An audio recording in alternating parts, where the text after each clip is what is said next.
দুপক্ষের সমান সুযোগের দাবি মানতে বিশ্ব ইজতেমা একদিন বাড়িয়ে 4 দিন করার সিদ্ধান্ত। সমঝোতার মাধ্যমে হবে আখেরি মোনাজাত, প্রত্যাশা সরকারের।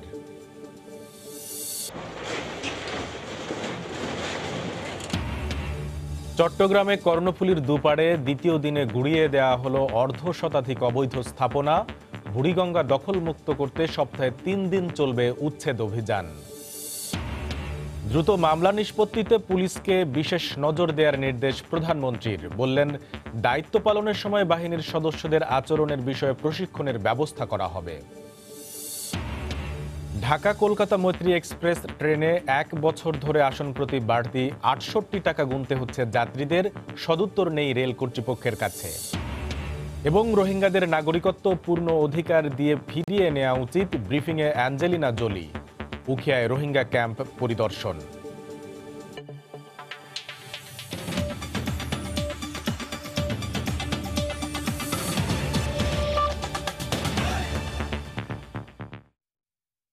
দেখছিলেন শিরোনাম। বাংলার সময়ের সঙ্গে আছে আমি কামরুল হাসান শুভ। তাবলিগ জামাতের দুপক্ষের সমান সুযোগ নিশ্চিত করতে বিশ্ব ইজতেমা একদিন বাড়িয়ে অনুষ্ঠিত হবে 15 থেকে 18 ফেব্রুয়ারি।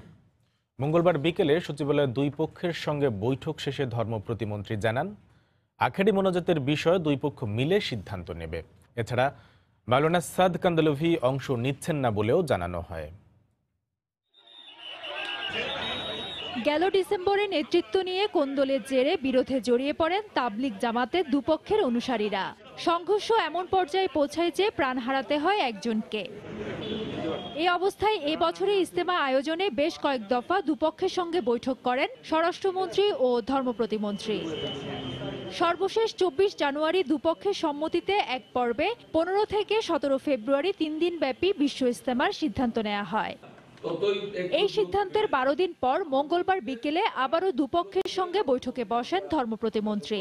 বৈঠক শেষে ইজতেমার সময় একদিন বাড়িয়ে 4 দিন করার সিদ্ধান্তের কথা জানান ধর্ম প্রতিমন্ত্রী, যার প্রথম 2 দিন ব্যবস্থাপনায় থাকবে মাওলানা জুবাইর আহমদ ও পরের 2 দিন সৈয়দ ওয়াসিফুল ইসলাম। 15, 16, 17, 18 এই 4 দিন ইজতেমাটা হবে। প্রথম যে 2 দিন ব্যবস্থাপনাটা আমরা হযরত মাওলানা জুবাইর আহমদ সাহেবের উপর দায়িত্ব দিছি এবং পরের 2 দিন ব্যবস্থাপনাটার দায়িত্ব দিছি সৈয়দ ওয়াসিফুল ইসলাম সাহেবের পরে। কেউ কারোরে আক্রমণ করে কোনো কথা বলবেন না বলে ওনারা নিজেরাই স্বীকারোক্তি প্রদান করছেন। আখেরি মোনাজাত পরিচালনার বিষয়ে তাবলিগ জামাতের মুরব্বীরা সিদ্ধান্ত নেবে বলে জানান ধর্ম প্রতিমন্ত্রী। আখেরি মোনাজাতটা বিশেষ টার্গেটের বিষয়। এটা কে করবে, কারা করবে, এই দায়িত্ব আমরা নেই। ওনাদের পরে ছেড়ে দিছি, ওনারাও গ্রহণ করছেন। নিরাপত্তা বিধান করার জন্য সকল নিরাপত্তা বাহিনী আগেও যেমন ছিল, এবার বরঞ্চ একটু আরো অনেক অধিক বেশি থাকবে। ব্যস্ততার কারণে মাওলানা সাদ কান্দলভি এবার ইজতেমায় অংশ নিতে পারবে না বলেও জানান তিনি। উনি আসতে পারবেন না বলে নিজের অপারগতা উনি প্রকাশ করছেন। ফেরদৌস লিপি, সময় সংবাদ, ঢাকা। ঢাকার চারপাশের নদী দখলমুক্ত করতে প্রতি সপ্তাহে 3 দিন করে চলবে উচ্ছেদ অভিযান। বুড়িগঙ্গা দখলমুক্ত করতে দ্বিতীয় দফার অভিযানের প্রথম দিন মঙ্গলবার 1.5 শতাধিক অবৈধ স্থাপনা গুড়িয়ে দিয়েছে বিআইডব্লিউটিএ। প্রথম দফা মিলিয়ে এ পর্যন্ত উচ্ছেদ হয়েছে 6 শতাধিক স্থাপনা। যে কোনো মূল্যে ঢাকার চারপাশের নদীগুলো টেকসইভাবে দখলমুক্ত করা হবে বলে জানিয়েছে বিআইডব্লিউটিএ। গুড়িয়ে দেওয়া হচ্ছে নদীর জায়গা অবৈধভাবে দখল করে রাখা সিমেন্টের গোডাউন। বুড়িগঙ্গা নদীর কামরাঙ্গীচর পাশে যা দীর্ঘদিন ধরে অবৈধভাবে দখল করে ব্যবসা করে আসছিল দখলদাররা। ঢাকার চারপাশের নদী দখলমুক্ত করতে উচ্ছেদ অভিযানের দ্বিতীয় দফার প্রথম দিন মঙ্গলবার সকাল থেকে বুড়িগঙ্গায় উচ্ছেদ শুরু করে বিআইডব্লিউটিএ। এ সময় বেশ কয়েকটি বহুতল ভবন ও গাছ কাটার 20 থেকে 25টি সমিল সহ 1.5 শতাধিক স্থাপনা গুড়িয়ে দেওয়া হয়। স্থানীয়দের অভিযোগ, অবৈধ দখলদারদের কাছ থেকে ভাড়া নিয়ে ব্যবসা করায় উচ্ছেদে তারা ক্ষতিগ্রস্ত হচ্ছেন। মালিক যে জায়গা ভাড়া দিছে না, তার কিছু হয়নি, তার জায়গা ভেঙে ফেলছে। এখন ভাড়া নেওয়াতে আমার অপরাধ, এই জন্য আমার জরিমানা দিতে হলো। যদি অবাধ্য জায়গা হয় বাড়িওয়ালার হবে, জেল ফাঁস বাড়িওয়ালার হবে, আমরা তো সাধারণ ভাড়াটিয়া, আমাদের তো মনে করেন এই শাস্তি বা আমাদের হয়রানি। এদিকে উচ্চ আদালতের নির্দেশনার পরও বিভিন্ন দখলদারদের পক্ষে নিম্ন আদালতের কিছু রায়ের কারণে অভিযান বাধাগ্রস্ত হচ্ছে বলে জানিয়েছে বিআইডব্লিউটিএ। নদী গর্ভও ভরাট করে ফেলেছে, নদীর প্রবাহটাকেই পরিবর্তন করে দিয়েছে। আপনি দেখছেন আদালতের একটু সমন্বয়হীনতা আছে বা নিম্ন আদালত থেকে যে সমস্ত রায় দিচ্ছেন, আমি মনে করি যে হাইকোর্টের আদেশটা তারা হয়তো একটু আমলে আনার উচিত।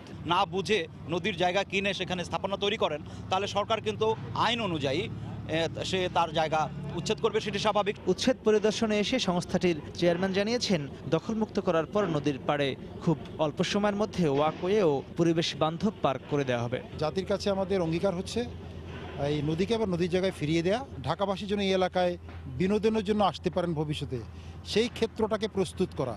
আমাদের এই প্রকল্পটা করার জন্য আমরা ইতিমধ্যে টেন্ডার করেছি। আমরা আশা করছি খুব শিগগিরই এখানে ঠিকাদার আসবেন। মোট 13 দিনের মধ্যে দ্বিতীয় দফার অভিযান চলবে বৃহস্পতিবার পর্যন্ত। সংশ্লিষ্টরা বলছেন, অবৈধ দখলদারদের কাছ থেকে নদীর আশপাশে জায়গা কেনার ক্ষেত্রে সাধারণ মানুষকে আরও বেশি সচেতন হতে হবে। পাশাপাশি নদীর নির্দিষ্ট পিলারের 150 মিটারের মধ্যে যে কোনো ধরনের স্থাপনা করার আগেই বিএডব্লিউটি এর সঙ্গে কথা বলে নেওয়ারও পরামর্শ দিয়েছেন তারা। মাহমুদ রাকিব, সময় সংবাদ, কামরাঙ্গীরচর, ঢাকা। এদিকে চট্টগ্রামের কর্ণফুলী নদীর পাড়ে গড়ে ওঠা অবৈধ স্থাপনা উচ্ছেদে দ্বিতীয় দিনের মতো অভিযান চালিয়েছেন ভ্রাম্যমাণ আদালত। মঙ্গলবার সকালে নগরীর সদরঘাট থেকে অভিযান চালানো হয়। গুড়িয়ে দেয়া হয় 1/2 শতাধিক অবৈধ স্থাপনা। নতুন করে অবৈধ স্থাপনা গড়ে ওঠা রোধে নদীর তীরে সামাজিক বনায়ন ও বিনোদন কেন্দ্র করার উদ্যোগ নেওয়া হচ্ছে বলে জানিয়েছে নগর কর্তৃপক্ষ। আশরাফুল আলম মামুনের ক্যামেরায় বিস্তারিত শফিকুল আলমের রিপোর্টে। অর্থনীতি চালিকা শক্তি চট্টগ্রাম বন্দরের কর্ণফুলী সদরঘাট এলাকায় মঙ্গলবার সকাল থেকে শুরু হয় অবৈধ স্থাপনা উচ্ছেদ। এ সময় এক্সকাভেটর আর বুলডোজার দিয়ে গুড়িয়ে দেওয়া হয় পাকা দালান, টিনশেড আর বেড়ার ঘর। এ নিয়ে মিশ্র প্রতিক্রিয়া রয়েছে সাধারণ মানুষের মাঝে। নদীমাতৃক দেশ, আমরা নদীকে দেখতে সুন্দর, অবশ্যই উপভোগ করার কিছু আছে। যেহেতু উপভোগ করার কিছু আছে, এই উপভোগ্য জিনিসগুলো আমরা দেখতে চাই। সরকার যে কাজ করে, ভালো কাজ করে, আমাদের সরকারের উপর অনুরোধ থাকবে, আমরা যে গরিব মানুষ কিভাবে খাবো, কিভাবে চলবো। আমরা যে শ্রমিক কারখানায় কাজ করতাম, এখন আমরা তো বেকার, এখন আমরা ছেলে ফেলে নিয়ে কোথায় যাবো। 2187টি মোট স্থাপনা, এরপরেও আরও বেশ কিছু স্থাপনা হয়েছে 2015 সনের পর। আমরা এখন এই ফেজে 200-র মতো স্থাপনা আমাদের রয়েছে। এটা শেষ করার পরে আমরা নতুন করে বাকি ফেজগুলো ধরবো এবং সেখানকার উচ্ছেদ কার্যক্রম পরিচালনা করব। অভিযোগ আছে, অবৈধ স্থাপনা উচ্ছেদের পর সেখানে নতুন করে অবৈধ স্থাপনা নির্মাণ করা হয়। তবে এবার কর্তৃপক্ষ বলছে সেখানে বনায়ন এবং বিনোদন কেন্দ্র নির্মাণ করা হবে। উচ্ছেদ কার্যক্রম করার পর সঙ্গে সঙ্গে এখানে গাছের চারা রোপণ করা হচ্ছে এবং গতকাল জেলা প্রশাসক মহোদয়, বন্দর কর্তৃপক্ষ ইতিমধ্যে বলেছে যে এই জায়গাগুলো, উদ্ধারকৃত যে জায়গাগুলোতে দ্রুততর সময়ের মধ্যে একটি প্রকল্প গ্রহণ করে আধুনিক নগরী, যেমনটি টেমস বা লন্ডনের টেমস নদীর পাশে রয়েছে নদীর তীরে, সেরকমভাবে সবুজায়ন এবং সুন্দর ওয়াকওয়ে এরকমটি করার পরিকল্পনা রয়েছে। 2016 সালে উচ্চ আদালতের এক রায়ে কর্ণফুলী নদীর উপর গড়ে ওঠা 2127টি অবৈধ স্থাপনা 90 দিনের মধ্যে উচ্ছেদের নির্দেশ দেন। সেই নির্দেশের 2 বছর পর অবশেষে সব জটিলতা কাটিয়ে উচ্ছেদ অভিযানে নামে চট্টগ্রাম বন্দর কর্তৃপক্ষ, সিডিএ এবং সিটি কর্পোরেশন।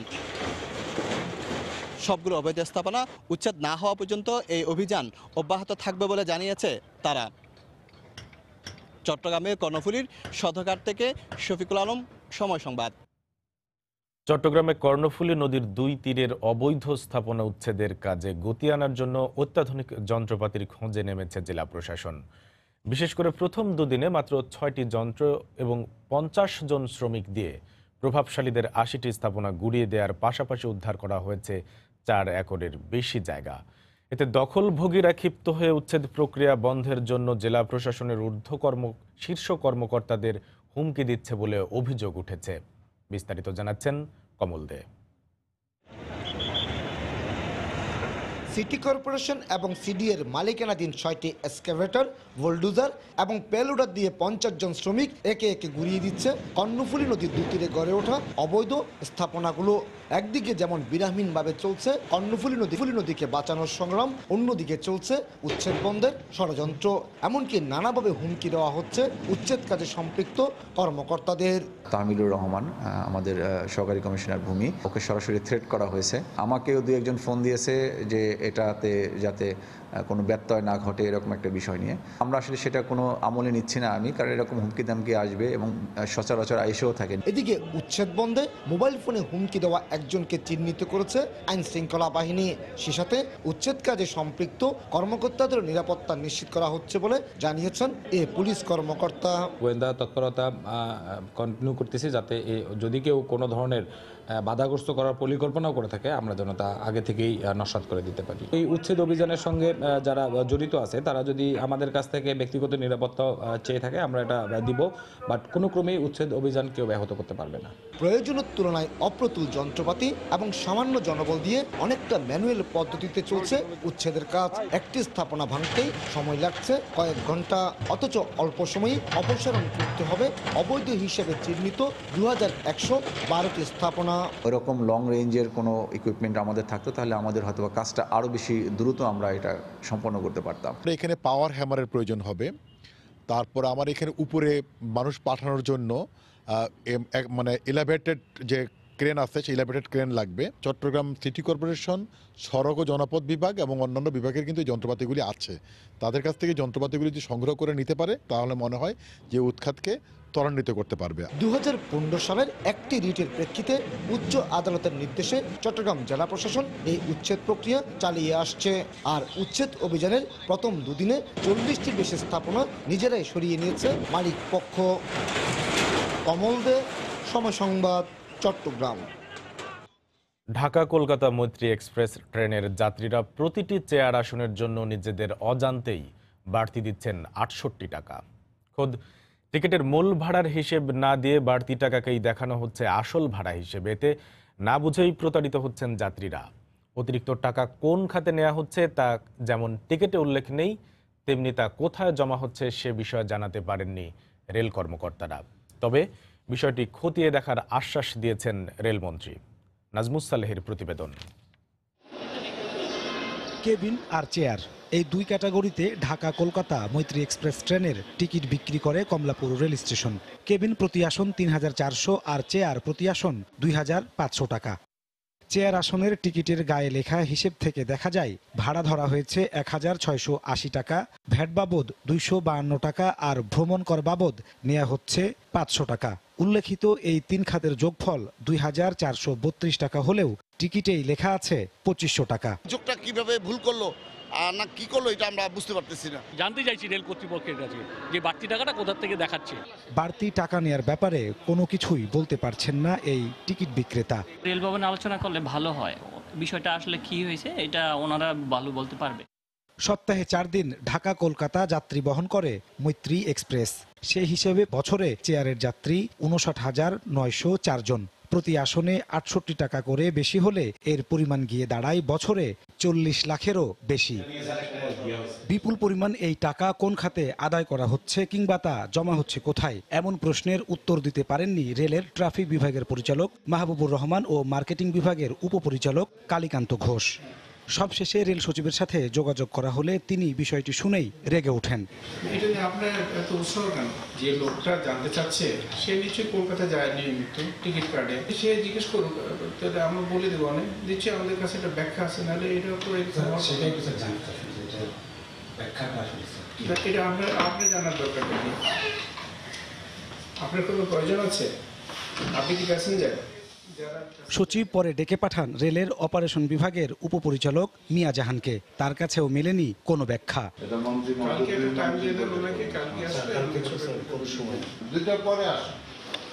কিন্তু পরের দিন মিয়া জাহান কৌশলে সময় সংবাদকে এড়িয়ে যান। আর এই বিষয়টি জানাতে গেলে রেল সচিব ক্যামেরা ছাড়া তার কক্ষে ঢোকার অনুমতি দিয়ে এই প্রতিবেদককে আত্মহত্যার পরামর্শ দেন। তিনি বলছেন কোনো বিষয়ে এগুলো নিয়ে কথা বলবেন না। স্যার এখন কি করবো? এখন আপনি আত্মহত্যা করেন, একটা স্টেটমেন্ট রেখে যান যে রেলের লোকরা আমার সঙ্গে কথা বলতে যাচ্ছে না, এই মর্মে ঘোষণা দিলাম যে এই কথা না বলার কারণে আমি আত্মহত্যা করলাম। তবে বিষয়টি খতিয়ে দেখার আশ্বাস দিচ্ছেন রেলমন্ত্রী। এখানে যদি কোনো অনিয়ম থাকে তো অবশ্যই এটা দূর করবো আমরা। আর যদি দেখা যায় যে আমাদের এটা সঠিক ব্যাখ্যার মধ্যে আছে, তাহলে তার আপনি নিজেও তখন সন্তুষ্ট হবেন। আগামী 10 কার্য দিবসের মধ্যে এই ব্যাপারে দৃশ্যমান পদক্ষেপ নেবেন বলেও জানান রেলপথমন্ত্রী। দূর করবো আমরা। নাজমুস সালেহী, সময় সংবাদ, ঢাকা। বাংলার সময়ে আরও থাকছে। সুন্দরবনে থেমে নেই জলদস্যুর দৌরাত্ম্য, এক সপ্তাহে বেশ কয়েকজন জেলেকে অপহরণের অভিযোগ, তৎপর কোস্টগার্ড।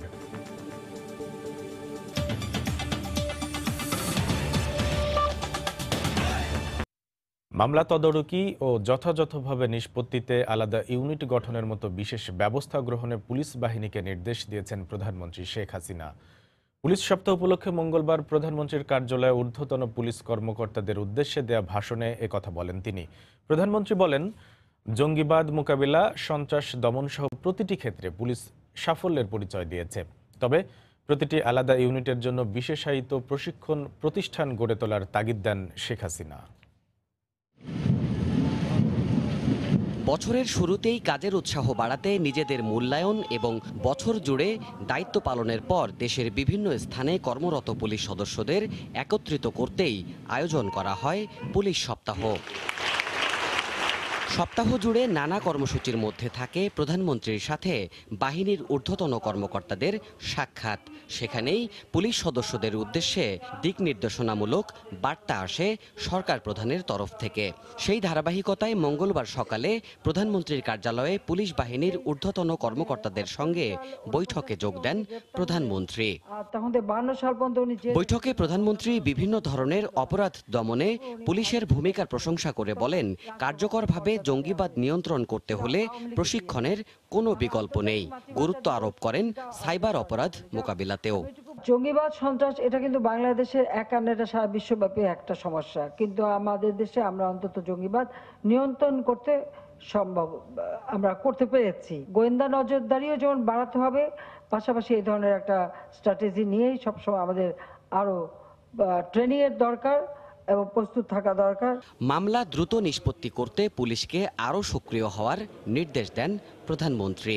মামলা একটা করা হওয়ার পর সেই মামলার উপরে নজরদারি করা, মামলাটা যাতে সঠিকভাবে তাড়াতাড়ি পরিচালিত হয়, তার জন্য বোধহয় আপনাদের একটা বিশেষ উদ্যোগ নেওয়া উচিত।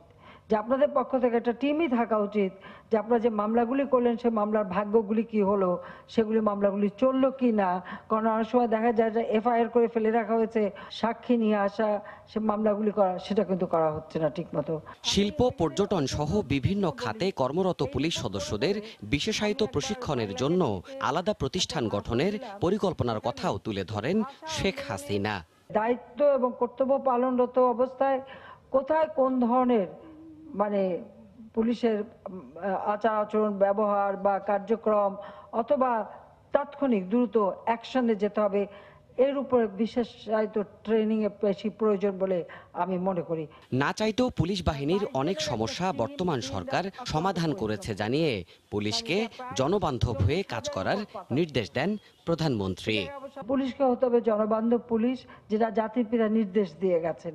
দেবাশিস রায়, সময় সংবাদ, ঢাকা। রোহিঙ্গাদের নাগরিকত্ব পূর্ণ অধিকার দিয়ে মিয়ানমারে ফেরানো উচিত বলে মন্তব্য করেছেন জাতিসংঘের শরণার্থী বিষয়ক সংস্থা ইউএনএইচসিআর এর বিশেষ দূত হলিউড তারকা অ্যাঞ্জেলিনা জোলি। মঙ্গলবার বিকেলে কক্সবাজারের উখিয়ার কুতুপালংয়ে এক সংবাদ সম্মেলনে একথা বলেন তিনি। উখিয়ার টেকনাফের বিভিন্ন ক্যাম্প ঘুরে দেখার পাশাপাশি নির্যাতনের শিকার রোহিঙ্গা নারী পুরুষের সঙ্গে কথা বলেছেন তিনি। সুজাউদ্দিন রুবেলের পাঠানো তথ্য ও ছবি নিয়ে রিপোর্ট। প্রথমবারের মতো বাংলাদেশে Angelina Jolie Kutupalong Rohingya camp ঘুরেই মুখোমুখি হলেন সাংবাদিকদের। জানালেন দুদিনের সফর শেষে নিজের উপলব্ধির কথা। বললেন, নাগরিকত্বের স্বীকৃতি ছাড়া মিয়ানমারে ফিরে যেতে রাজি নয় রোহিঙ্গারা। Rohingya are not only displaced, they are stateless, and some still won't even call the Rohingya by their rightful name. It was deeply upsetting. রোহিঙ্গাদের ফিরিয়ে নিতে মিয়ানমারে নিরাপদ ও বাসযোগ্য পরিবেশ তৈরির অনুরোধ জানান Jolie. They want to be able to return home, and they have an absolute right to return home. The Rohingya crisis is therefore emblematic of a much wider problem. জাতিসংঘের এই বিশেষ দূত বলেন, রোহিঙ্গাদের ফেরার পরিবেশ তৈরির দায়িত্ব মিয়ানমার সরকারের। I am therefore thankful that here in Bangladesh, Rohingya refugees have their existence recognized and are being provided by the government and UNHCR with documentation and proof of their identity. মঙ্গলবার সকাল 10:30টার দিকে কুতুপালং ক্যাম্পের TV tower সংলগ্ন UNHCR এর transit ক্যাম্পে যান জলি। সেখান থেকে কুতুপালং এক্সটেনশন ক্যাম্প 4 এর শিক্ষা কেন্দ্রগুলো ঘুরে দেখেন তিনি। এছাড়া হোপ ফাউন্ডেশন পরিচালিত হাসপাতাল, রিলিফ ইন্টারন্যাশনাল পরিচালিত স্বাস্থ্যসেবা কেন্দ্র ঘুরে দেখেন ও নির্যাতিতা নারীদের সঙ্গে আলাপ করেন। বুধবার জলির ঢাকায় ফেরার কথা রয়েছে। সময় সংবাদ, কক্সবাজার। ন্যায্য মূল্য না পাওয়ায় চলতি মৌসুমে হতাশা নিয়ে লবণ চাষ শুরু করেছেন কক্সবাজারের চাষিরা। তাদের বাঁচিয়ে রাখতে ও লবণের ন্যায্য মূল্য নিশ্চিতে আলাদা বোর্ড গঠনের দাবি সংশ্লিষ্টদের। তবে বিসিকের কর্মকর্তার দাবি, লবণের ন্যায্য মূল্য নিশ্চিত ও মানসম্মত লবণ উৎপাদনে চাষিদের উৎসাহিত করা হচ্ছে। সুজাউদ্দিন রুবেলের তথ্য, মোহাম্মদ ফরাজের ছবি নিয়ে রিপোর্ট। কক্সবাজারের উপকূলবর্তী লবণ মাঠ, হাজার হাজার একর জমিতে চাষিরা সমুদ্রের লবণাক্ত পানি জমিয়ে তাতে সূর্যের তাপ দিচ্ছে। এতে পানি শুকিয়ে তৈরি হচ্ছে লবণ। চলতি মৌসুমে কক্সবাজার সদর, মহেশখালী, কুতুবদিয়া ও টেকনাফে 60,000 একর জমিতে 55,000-এর বেশি চাষি এখন লবণ উৎপাদনে ব্যস্ত। তবে চাষিরা বলছেন, আবহাওয়া অনুকূলে থাকলে মাঠ থেকে উঠে আসা লবণে দেশের চাহিদা পূরণ সম্ভব। কিন্তু এখন তাদের যত ভয় লবণের ন্যায্য মূল্য পাওয়া নিয়ে। লবণ যথেষ্ট পরিমাণ উঠতেছে, কিন্তু লবণের রেটটা কিন্তু আমরা ঠিকমতো পাচ্ছি না। পানি খরচা, মানুষ জমিন খরচা, এগুলো সব মিলিয়ে আমাদের পড়ে যে এখন 650 টাকা। এখন আমরা পাইও 650 টাকা, আমাদের কেমনি পোষায়? এখন ধানের দাম তো নির্ধারিত করে যাচ্ছে, আমাদের লবণের দাম তো নির্ধারিত করে যাচ্ছে না। কষ্ট করে লবণের দাম না হলে আমরা কিভাবে শ্বাস করবো লবণের? প্রতি বছর লবণের ন্যায্য মূল্য নিয়ে শঙ্কায় থাকেন কক্সবাজার উপকূলের চাষিরা। এ অবস্থায় ন্যায্য মূল্য নিশ্চিতে লবণ বোর্ড গঠনের দাবি জানালেন লবণ চাষী কল্যাণ সমিতির এ নেতা। লবণ বোর্ড গঠন করে অতি সহসায় বোর্ডের কার্যালয় কক্সবাজার জেলায় হতে হবে। তারপরে আমাদের লবণের ব্যাপারে দাবি দেওয়া আলোচনার মাধ্যমে সঠিক আমরা মূল্যায়ন পাবো। তবে বিসিকের এই শীর্ষ কর্মকর্তা বলছেন, মানসম্মত লবণ উৎপাদনে চাষিদের উৎসাহিত করার পাশাপাশি লবণের ন্যায্য মূল্য নিশ্চিতে কাজ করছেন তারা। ন্যায্য মূল্য আসলে কৃষকরা পায় না, কারণ তারা বাংলাদেশের যে প্রোডাকশন প্রসেস, এই প্রসেসে তারা 2 দিন বা 3 দিনের জায়গায় যে লবণ নেওয়ার কথা, তারা অনেক সময় মানে পেটের তাগিদে বা প্রয়োজনের তাগিদে তারা যেদিন লবণ ফুটে সেদিনই তুলে নেয়, যার ফলে সেটা পরিপক্ক হওয়ার সুযোগ পায় না। বিসিকের দেওয়া তথ্য মতে চলতি মৌসুমে দেশে লবণের লক্ষ্যমাত্রা 18 লাখ মেট্রিক টন ধরা হলেও চাহিদা রয়েছে 16,57,000 মেট্রিক টন। সময় সংবাদ, কক্সবাজার। দেশের প্রতিটি বিভাগীয় শহরে 100 শয্যা বিশিষ্ট ক্যান্সার হাসপাতাল প্রতিষ্ঠা করা হবে বলে জানিয়েছেন স্বাস্থ্য প্রতিমন্ত্রী ডাক্তার মুরাদ হোসেন। গতকাল রাজধানীর উত্তরায় আহছানিয়া মিশন ক্যান্সার হাসপাতালে বিশ্ব ক্যান্সার দিবসের অনুষ্ঠানে একথা জানান তিনি। প্রতিটি জেলা সদর হাসপাতালে ক্যান্সার ইউনিট খোলা হবে বলেও জানান তিনি। প্রত্যেক বিভাগীয় শহরে 100 শয্যা বিশিষ্ট ক্যান্সার হাসপাতাল করা হবে। এটা মাননীয় প্রধানমন্ত্রী নিজেই ইশতেহারে উনি ঘোষণা দিয়েছেন। এটা আমরা এখন বাস্তবায়ন করব। বিভাগীয় শহরের পাশাপাশি জেলা হসপিটালগুলোতে ক্যান্সার ইউনিট, প্রত্যেকটা জেলা হসপিটালে আমাদের ক্যান্সার ইউনিট চালাবে। বাংলার সময়ে আরও থাকছে। নারায়ণগঞ্জে 2 বোনকে গণধর্ষণের দায়ে 5 জনের যাবজ্জীবন কারাদণ্ড। গাজীপুরে 3য় শ্রেণীর ছাত্রীকে ধর্ষণ মামলায় 1 জনকে যাবজ্জীবন কারাদণ্ড।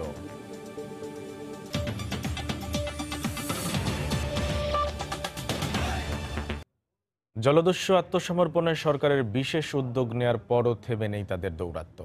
গত 1 সপ্তাহে সুন্দরবনের মংলা জোনে অপহরণের শিকার হয়েছেন বেশ কয়েকজন জেলে। মুক্তিপণ দাবি করা হচ্ছে 50 লক্ষ টাকা। দ্রুত অপহৃত জেলেদের উদ্ধার করা না হলে দিন দিন দস্যুদের রাজত্ব বাড়ার আশঙ্কা করছেন উপকূলের জেলেরা। অবশ্য কোস্টগার্ড বলছে দস্যু দমনে ও জেলে উদ্ধারে তাদের অভিযান অব্যাহত রয়েছে। মংলা প্রতিনিধি মাহমুদ হাসানের পাঠানো তথ্য ও ছবি নিয়ে রিপোর্ট।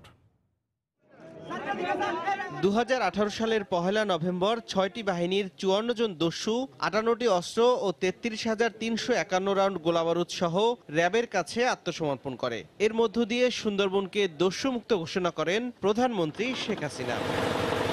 প্রত্যাশা ছিল সুন্দরবনে আর থাকবে না ভয়ঙ্কর দস্যুদের নিষ্ঠুরতা, কিন্তু এমন আশায় গুড়ে বালি দিয়ে আবারও বনে আর সাগরে মাথাচাড়া দিয়ে উঠেছে দস্যুরা। তৈরি হচ্ছে নতুন নতুন বাহিনী, তাদের কাছে জিম্মি হচ্ছেন জেলেরা। গত 23শে জানুয়ারি থেকে 30শে জানুয়ারি পর্যন্ত বাগেরহাটের মোংলা ও রামপাল উপজেলার 10 জেলে সহ বেশ কয়েকজন অপহরণের শিকার হন। তাদের মুক্তিপণ চাওয়া হয় 50 লাখ টাকা। এই নিয়ে জেলে পরিবারের মাঝে চলছে নানা আতঙ্ক। আপনজনদের ফিরে পেতে প্রধানমন্ত্রী ও আইনশৃঙ্খলা রক্ষা বাহিনীর কাছে সাহায্য চেয়েছেন তারা। আমার ভাইপো মাছ ধরতে গেছে এবং ডাকাতদের হাতে অপহরণ হয়েছে। 10 মালিকের 10 জন নিছে, এক মালিকের 3 জন নিছে, আর টলার নিছে। আর আমার আপন বাইক নেই, সেই বাইকের সাথে আমার ছেলে গেছে। দস্যুরা দেখা যাচ্ছে অনেক টাকা মুক্তিপণ দাবি করেছে। সরকার তাদের একটা সুযোগ দিছে, কিন্তু তারপরেও এই ধরনের ঘটনা, এটা তো সরকারের ব্যবস্থা নেওয়া উচিত। এদিকে সুন্দরবন দস্যুমুক্ত রাখতে 12টি আউটপোস্টের মাধ্যমে নিয়মিত অভিযান অব্যাহত রেখেছে কোস্টগার্ড বাহিনী। আর সদ্য অপহরণ হওয়া জেলেদের উদ্ধারে আশ্বাস দেন কোস্টগার্ডের এই কর্মকর্তা। 10 জন জেলে অপহরণের খবরটাও পেয়েছি এবং এই ঘটনার সত্যতা উদ্ভাবন করে আমরা প্রয়োজনীয় ব্যবস্থা গ্রহণ করছি যেন খুব সহজে ওদেরকে উদ্ধার করা যায় এবং জলদস্যুদেরকে আমরা ধরতে সক্ষম হই। এখন পর্যন্ত সুন্দরবনে র্যাবের অভিযানে 26টি বাহিনীর 507 জন বনদস্যু আটক করা হয়েছে। এ সময় উদ্ধার করা হয়েছে 1556টি অস্ত্র ও 33,224টি গোলাবারুদ। সময় সংবাদ, মোংলা। জয়পুরহাটে প্রশ্ন ফাঁস চক্রের 4 সদস্যকে 1 লাখ টাকা অর্থদণ্ড দিয়েছেন ভ্রাম্যমাণ আদালত। র্যাব জানায়, অনলাইনে ভুয়া অ্যাকাউন্ট খুলে বিভিন্ন পরীক্ষার প্রশ্নপত্র ফাঁস করে শিক্ষার্থীদের কাছ থেকে একটি চক্র টাকা হাতিয়ে নিচ্ছে, এমন তথ্য পেয়ে গতকাল সন্ধ্যায় শহরের বৈরাগী মোড় এলাকায় অভিযান চালানো হয়। এ সময় ধ্রুব দাস, আরমান অভি, অর্ণব খন্দকার ও দীপ দাস নামে 4 জনকে আটক করা হয়। পরে তাদেরকে ভ্রাম্যমাণ আদালতে হাজির করা হলে বিচারক মোহাম্মদ শাহরিয়ার হক প্রত্যেককে 25,000 টাকা করে অর্থদণ্ড দেন।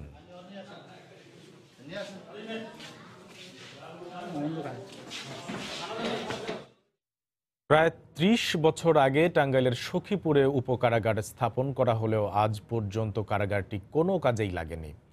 কর্তৃপক্ষের অবহেলায় বর্তমানে এটি জরাজীর্ণ অবস্থায় পড়ে আছে। অন্যদিকে কারাগারের জায়গা দখল করে বিভিন্ন স্থাপনা নির্মাণ করছে স্থানীয় প্রভাবশালীরা। এ অবস্থায় কারাগারটি দখলমুক্ত করে জনকল্যাণকর স্থাপনা নির্মাণের দাবি স্থানীয়দের। এ ব্যাপারে প্রয়োজনীয় পদক্ষেপের আশ্বাস দিয়েছেন জেলা প্রশাসক। টাঙ্গাইল থেকে কাদির তালুকদারের তথ্য ও রাশিদ খানের ছবি নিয়ে রিপোর্ট। টাঙ্গাইলের সখীপুর উপকারাগারটি 80-র দশকে নির্মিত হলেও আনুষ্ঠানিক উদ্বোধন না হওয়ায় আজও পর্যন্ত শুরু হয়নি এর কার্যক্রম। কোনো কয়েদিকেও রাখা হয়নি কারাগারটিতে। এদিকে প্রায় 3 যুগ ধরে পরিত্যক্ত অবস্থায় থাকায় এর বেশিরভাগ জায়গায় স্থানীয় প্রভাবশালীরা দখল করে নিয়েছে। জায়গাটিতে বাজার স্থাপন সহ গড়ে তোলা হয়েছে বিভিন্ন স্থাপনা। এ অবস্থায় কারাগারটি দখলমুক্ত করে বিনোদন পার্ক সহ জনকল্যাণকর স্থাপনা নির্মাণের দাবি স্থানীয়দের। পরিত্যক্তর পরে এটা জায়গাটা বিভিন্নভাবে পাবলিক বা করে এটা দখল করে নিছে। তারা যেটা দাবি করে আমরা এই হাটের আগে দেখবেন নিছি, এই হিসাবে আমরা সামান্য কিছু 20-30 টাকা 40 টাকা করে দিই। সখীপুরে মনে করেন যে বিনোদন কোনো কেন্দ্র নাই। এইখানে একটা সমাজ কল্যাণ মন্ত্রণালয় থেকে একটা শিশু পার্ক করুক, যেটা আমাদের অত্যন্ত প্রয়োজন। এদিকে বেদখল হওয়া জায়গা উদ্ধার সহ প্রয়োজনীয় ব্যবস্থা গ্রহণের আশ্বাস দিলেন জেলা প্রশাসক। বিষয়টা আমি জানবো এবং দেখব। প্রয়োজনে সরকারি জমির সদ্ব্যবহার এবং জনস্বার্থে সরকারি জমির সদ্ব্যবহার নিশ্চিতকল্পে প্রয়োজনীয় ব্যবস্থা আমরা নিব। 1985-87 অর্থ বছরে 25 জন কয়েদির জন্য 2.23 একর জমির উপর নির্মিত হয় উপকারাগারটি। সময় সংবাদ, টাঙ্গাইল। গাইবান্ধার তুলসীঘাটে যাত্রীবাহী বাসে পেট্রোল বোমা হামলার 4 বছর পরও সাক্ষ্য গ্রহণ শুরু হয়নি। মামলার বিবরণী থেকে জানা যায়, 2015 সালের 6 ফেব্রুয়ারি রাতে সদরের তুলসীঘাটে সুন্দরগঞ্জ থেকে ঢাকাগামী একটি বাসে পেট্রোল বোমা নিক্ষেপ করা হয়। এতে অন্তত 40 জন যাত্রী দগ্ধ হন। তাদের মধ্যে নারী ও শিশুসহ 8 জন চিকিৎসাধীন অবস্থায় মারা যান। এ ঘটনায় পুলিশ বাদী হয়ে 30 জন অজ্ঞাত সহ 32 জনের নাম উল্লেখ করে নাশকতার মামলা দায়ের করে। পরে 77 জনের বিরুদ্ধে আদালতে চার্জশিট দেয় পুলিশ। আগামী 3রা মার্চ মামলাটির সাক্ষ্য গ্রহণ শুরু হওয়ার কথা রয়েছে। নিয়মিত বেতন ও ছুটি না দেয় নীলফামারীর খামারবাড়িতে দম্পতিকে কুপিয়ে হত্যা করে নৈশপ্রহরী আব্দুর রাজ্জাক। গতকাল জেলার সিনিয়র জুডিশিয়াল ম্যাজিস্ট্রেট আদালতে দেয়া জবানবন্দিতে কথা জানায় সে। এর আগে রংপুর মেডিকেল কলেজ হাসপাতালে চিকিৎসাধীন অবস্থায় তাকে এই হত্যা মামলায় গ্রেফতার করে পুলিশ। গত 27শে জানুয়ারি সকালে সৈয়দপুরের বাঙালিপুরে নজরুল ইসলাম ও তার স্ত্রী সালমা বেগমকে ধারালো অস্ত্র দিয়ে কুপিয়ে হত্যা করে দুর্বৃত্তরা। এ সময় গুরুতর আহত অবস্থায় খামারের নৈশ প্রহরী আব্দুর রাজ্জাককে উদ্ধার করে রংপুর মেডিকেলে ভর্তি করা হয়। পরে এই ঘটনায় নৈশ প্রহরীকে সন্দেহভাজন আসামি করে মামলা করেন নিহতদের স্বজনরা। গ্রেপ্তার করার পরে জুডিশিয়াল ম্যাজিস্ট্রেট মহোদয়ের কোর্টে আমরা উপস্থাপন করি, সেখানে সে হত্যার দায় স্বীকার করে স্বীকারোক্তিমূলক জবানবন্দি প্রদান করেন। পাচারের সময় যশোরের সীমান্ত এলাকা থেকে 17টি স্বর্ণের বার সহ একজনকে গ্রেফতার করেছে বিজিবি। গতকাল বিকেলে বেনাপোল সীমান্ত থেকে তাকে গ্রেফতার করা হয়। বিজিবি জানায়, ভারতে স্বর্ণ পাচার হচ্ছে এমন খবরে পুটখালী মসজিদ পাড়া এলাকায় চেকপোস্ট বসানো হয়। এ সময় মোটরসাইকেলে আসা এক যুবককে থামার নির্দেশ দেয় বিজিবি। পরে তল্লাশি চালিয়ে মোটরসাইকেলের ইঞ্জিনে লুকিয়ে রাখা 17টি স্বর্ণের বার উদ্ধার করা হয়। গ্রেপ্তার করা হয় পাচারকারী শাহাবুদ্দিনকে। তার বিরুদ্ধে মামলা দিয়ে বেনাপোল থানায় সোপর্দ করা হয়েছে বলে জানিয়েছে বিজিবি। কিশোরগঞ্জে জাল মার্কিন ডলার সহ প্রতারক চক্রের 2 সদস্যকে আটক করেছে র্যাব। গতকাল সন্ধ্যায় পাকুন্দিয়া উপজেলায় অভিযান চালিয়ে তাদের আটক করা হয়। র্যাব জানায়, জাল ডলার লেনদেন হচ্ছে এমন খবরে পাটুয়াভাঙ্গা ভিটিপাড়া এলাকায় অভিযান চালায় র্যাব 11 সদস্যরা। এ সময় র্যাবের উপস্থিতি টের পেয়ে একজন পালিয়ে যায়। পরে তল্লাশি চালিয়ে 17,60,000 জাল মার্কিন ডলার জব্দ করা হয়। আটক করা হয় আবু বক্কর ও বাদল নামের 2 প্রতারককে।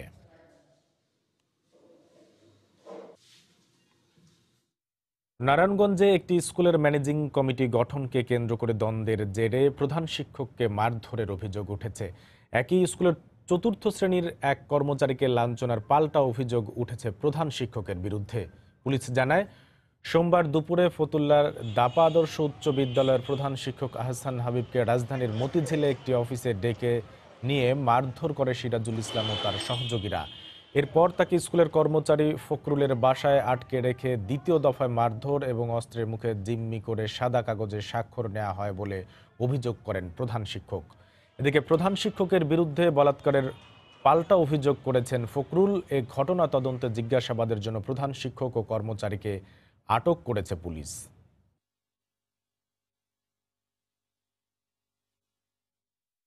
যে দপ্তরি এখানে আগে আমাদের কাছে কমপ্লেন করছে, তার বাসায় নাকি নিয়ে গেছে, নিয়ে যেয়ে এখানে তাকে আরো মারপিট করে তার পদত্যাগপত্রে একটা সই নিছে। এই হলো প্রধান শিক্ষকের অভিযোগ। আর দপ্তরির অভিযোগ, তাকে এখানে বলাৎকার করা হচ্ছে দীর্ঘদিন ধরে ইচ্ছার বিরুদ্ধে। সে এই ব্যাপারে কোনো প্রতিকার পাচ্ছে না এবং এই ব্যাপারে একটা অডিও প্লাস একটা ভিডিওর একটু কিছু অংশ সহ একটা অভিযোগ আমাদের কাছে দিচ্ছেন। আমরা 2টা অভিযোগকেই খতিয়ে দেখছি এবং 2টা অভিযোগেই আমরা যেটা যথার্থতা পাবো আমরা আইনগত ব্যবস্থা নেব। গাজীপুরে স্কুল ছাত্রীকে ধর্ষণ মামলায় একজনকে যাবজ্জীবন কারাদণ্ড দিয়েছেন আদালত। গতকাল সকালে জেলা নারী ও শিশু নির্যাতন দমন ট্রাইব্যুনালের বিচারক MA মেজবাউদ্দিন এ রায় দেন। মামলার বিবরণে জানা যায়, 2017 সালের 15 সেপ্টেম্বর শ্রীপুরে 3য় শ্রেণীর এক ছাত্রী প্রতিবেশী বিল্লাল ভুইয়ার বাড়িতে খেলতে যায়। এ সময় শিশুটিকে ধর্ষণ করে বিল্লাল। বিষয়টি জানতে পেরে নির্যাতিতার মা 21 সেপ্টেম্বর শ্রীপুর থানায় বিল্লালকে প্রধান আসামি করে 3 জনের বিরুদ্ধে একটি মামলা করেন। তদন্ত শেষে ওই বছরের 17 নভেম্বর বিল্লালের বিরুদ্ধে আদালতে চার্জশিট জমা দেন তদন্তকারী কর্মকর্তা। বিচারিক প্রক্রিয়া শেষে অভিযুক্ত বিল্লালকে যাবজ্জীবন কারাদণ্ড দেন আদালত।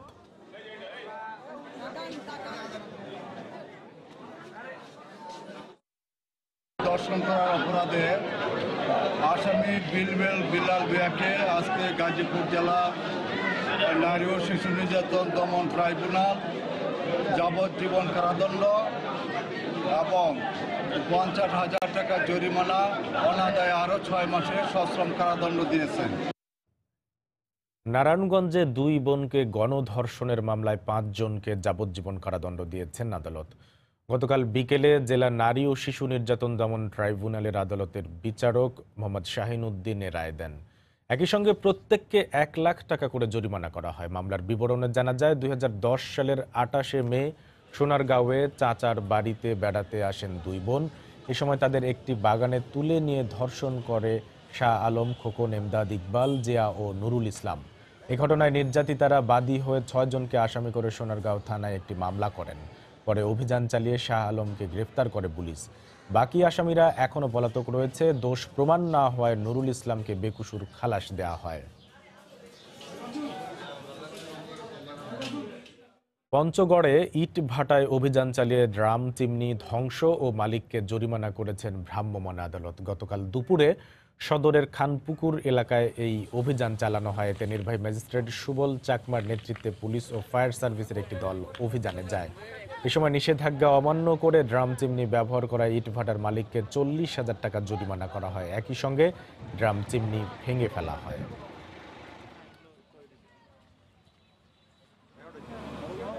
সিরাজগঞ্জে নিখোঁজ কলেজ ছাত্র পারভেজ রানার সন্ধান দাবিতে মানববন্ধন করেছে তার সহপাঠীরা।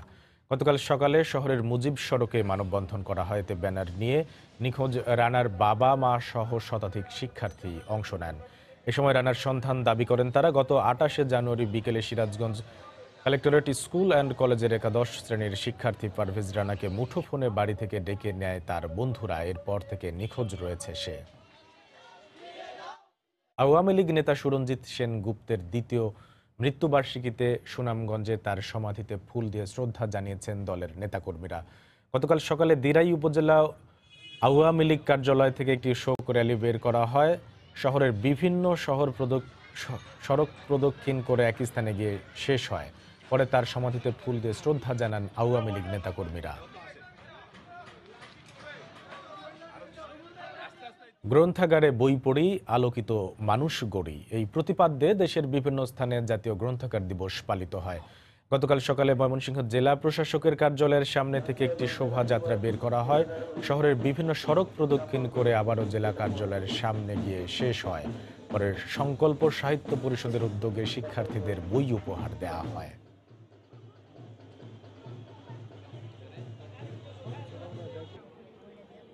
যশোর সরকারি গ্রন্থাগারের উদ্যোগে একটি বর্ণাঢ্য র্যালি বের করা হয়। পরে জেলা প্রশাসনের সম্মেলন কক্ষে এক আলোচনা সভার আয়োজন করা হয়।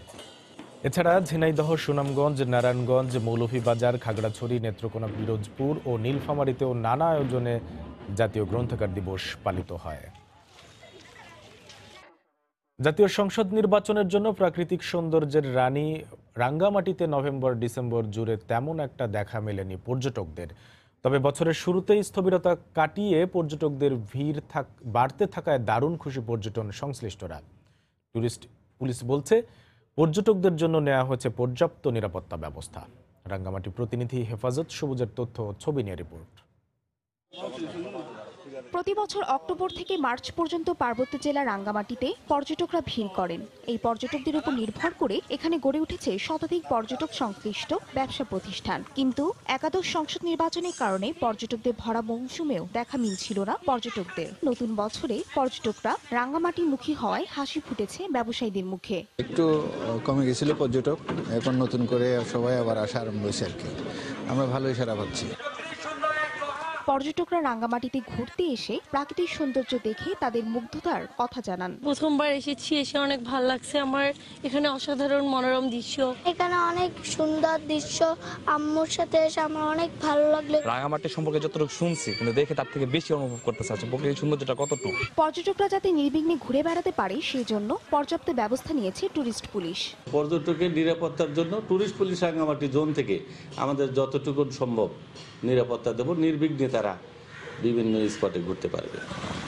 প্রতি বছর পর্যটন মৌসুমে রাঙ্গামাটি জেলায় প্রায় 5 লাখ ভ্রমণকারী আসেন। সময় সংবাদ, রাঙ্গামাটি। আর কদিন পরই শুরু হচ্ছে সনাতন ধর্মাবলম্বীদের সরস্বতী পূজা। তাই শেষ সময়ে প্রতিমায় রং তুলির আঁচড় দিতে ব্যস্ত ঝিনাইদহের শিল্পীরা। শহরের হামদা কালী মন্দির, বারোয়ারিতলা পূজা মন্দির সহ বিভিন্ন মন্দির ও মণ্ডপে চলছে ব্যাপক প্রস্তুতি। সরস্বতীকে অনিন্দ্য সুন্দর রূপ দিতে দিনভর পরিশ্রম করছেন প্রতিমা শিল্পীরা। পাশাপাশি পূজা নির্বিঘ্নে সম্পন্ন করতে আইন শৃঙ্খলা বাহিনীর পক্ষ থেকে নিরাপত্তা ব্যবস্থা জোরদার করা হয়েছে। আগামী রোববার অনুষ্ঠিত হবে সনাতন ধর্মাবলম্বীদের অন্যতম এই পূজা। বাংলার সময়ের শীর্ষ সংবাদ জানিয়ে দিচ্ছি আরেকবার।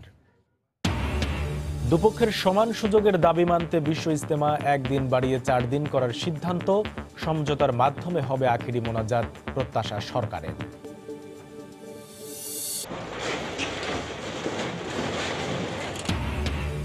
চট্টগ্রামে কর্ণফুলীর দুপাড়ে দ্বিতীয় দিনে গুড়িয়ে দেয়া হলো অর্ধশতাধিক অবৈধ স্থাপনা। বুড়িগঙ্গা দখলমুক্ত করতে সপ্তাহে 3 দিন চলবে উচ্ছেদ অভিযান। দ্রুত মামলা নিষ্পত্তিতে পুলিশকে বিশেষ নজর দেওয়ার নির্দেশ প্রধানমন্ত্রীর। বললেন, দায়িত্ব পালনের সময় বাহিনীর সদস্যদের আচরণের বিষয়ে প্রশিক্ষণের ব্যবস্থা করা হবে। ঢাকা কলকাতা মৈত্রী এক্সপ্রেস ট্রেনে 1 বছর ধরে আসন প্রতি বাড়তি 68 টাকা গুনতে হচ্ছে যাত্রীদের। সদুত্তর নেই রেল কর্তৃপক্ষের কাছে। এবং রোহিঙ্গাদের নাগরিকত্ব পূর্ণ অধিকার দিয়ে ফিরিয়ে নেওয়া উচিত, ব্রিফিংয়ে অ্যাঞ্জেলিনা জোলি। উখিয়ায় রোহিঙ্গা ক্যাম্প পরিদর্শন। এই ছিল বাংলার সময়। যে কোনো খবর পেতে ভিজিট করুন সময়নিউজ.tv। আপনার মোবাইলে সময় সংবাদ দেখতে সকল খবর পেতে ডাউনলোড করুন সময় অ্যাপ। সঙ্গে থাকুন সময়ের।